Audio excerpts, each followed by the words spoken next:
Pierre François Xavier de Charlevoix S.J. was a French Jesuit priest, traveller and historian, often distinguished as the first historian of New France, which then occupied much of North America known to Europeans. According to Louise Phelps Kellogg, Charlevoix was not of the temper of the earlier Jesuits of New France. He was by no means a zealot, and had no vocation to deliver himself to a life of suffering and deprivation for the conversion of Indian souls. Rather, he was a man of scholarly temper, interested as an observer in world affairs. His was an eager curiosity concerning life, rather than a burning ambition to be himself a moulder of destiny. Early life. Charlevoix was born at Saint-Quentin in the province of Picardy, a descendant from a line of less nobility. His father held the post of Deputy Attorney General, and ancestors had served in positions in great trust and high responsibility, such as legal offices, aldermen, and mayors. In 1698, at age 16, he entered the Jesuit novitiate in Paris. Between 1705 and 1709, Charlevoix was sent for his period of training in the society called the Regency to the Jesuit College in Quebec in the French colony of Canada. Upon completion of this stage of his training, he returned to Paris to study at the College Louis le Grand before becoming a professor of belles lettres. One of his students was the young Voltaire, who later developed strong views on New France. Charlevoix was ordained as a priest in 1713.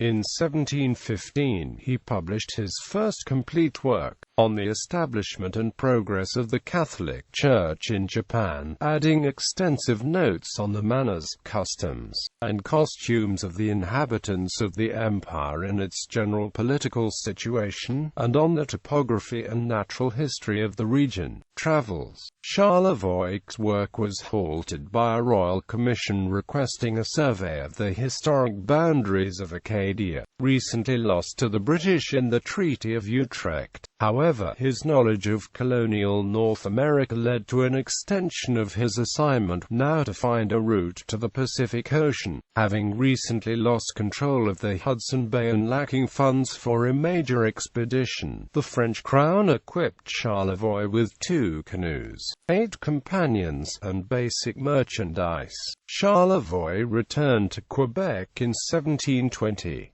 For there, he set out for the colony of Saint-Domingue via the St. Lawrence River and the Great Lakes to Michilimackinac, where he made an excursion to the bottom of Green Bay. He then voyaged along the eastern shore of Lake Michigan, trying to reach the Illinois River from the Chicago, but the shallowness of the water forced him up the St. Joseph to the headwaters of the Theokiki, whose waters fall into the Illinois River, and then to the Mississippi in 1721, calling it the finest confluence in the world. Charlevoix went down this river to its mouth and visited the Illinois country. The ship on which he embarked to go from there to Saint-Domingue was wrecked at the entrance of the Bahama Channel. Charlevoix and his companions returned to Mississippi, along the coast of Florida. Charlevoix's second trip to Saint-Domingue was more fortunate. He arrived in the colony at the beginning of September 1722, set out again at the end of that month, and landed at Havre on December 24.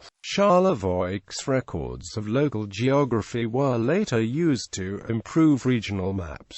Ultimately unsuccessful in reaching the Pacific, he reported upon his return in 1722 of 2 possible routes: by the Missouri River, whose source is certainly not far from the sea, or by the establishment of a mission in Sioux territory, from which contact with tribes further west may have been possible. The purpose of the voyage, according to Charlevoix, was to inquire about the Western Sea, but still give the impression of being no more than a traveler missionary. Quote, Charlevoix kept a record of the entire voyage. The journal d'un voyage fait par l'ordre du roi dans l'Amérique septentrionale de la Nouvelle France.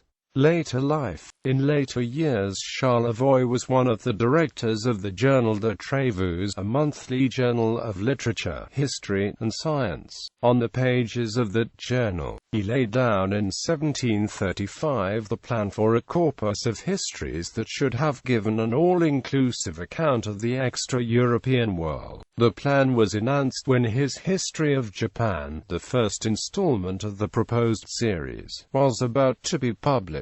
In 1744 he published his History of New France, drawing on various authors as well as his own observations, thus providing the most comprehensive book on the history and geography of the French colony. His death, at La Flèche on the 1st of February 1761, prevented him from progressing his History of New France beyond 1736. Legacy. Many places are named after him, listed here. The region of Charlevoix near Quebec City is one, as a Charlevoix County and its county seat Charlevoix, Michigan in the state of Michigan. The Montreal Metro has a station named after him. Works. Charlevoix's works, enumerated in the Bibliographie des Pères de la Compagnie de Jesus by Carlos Sommervogel, fall into two groups. Several of his works have maps by the French philosopher and engineer Jacques-Nicolas Bellin, which represent the most accurate material of the time. Histoire de l'établissement, du progrès de la décadence du christianisme dans l'empire des Japons. Vie de la mémoire de l'incarnation, institutrice première supérieure des Ursulines de la Nouvelle-France, a biography of Saint Marie of the Incarnation, O.S.U., foundress of the Ursulines of Quebec, whose nuns aided the shipwrecked Charlevoix off the coast of Florida. Histoire de l'île espagnole de Saint-Domingue, two-volume treatment of the island of, based on manuscript memoirs of Father Jean-Baptiste Leperce and original sources. Closing square bracket. Histoire et description générale du Japon, an expansion of prior work by Engelbert Kempfer. Histoire et description générale de la Nouvelle-France, avec le journal historique du UN voyage fait par ordre du roi dans l'Amérique septentrionale, a three-volume work of capital importance for Canadian history. Histoire de Paraguay, an agglomeration of texts originally intended for a proposed history of the New World.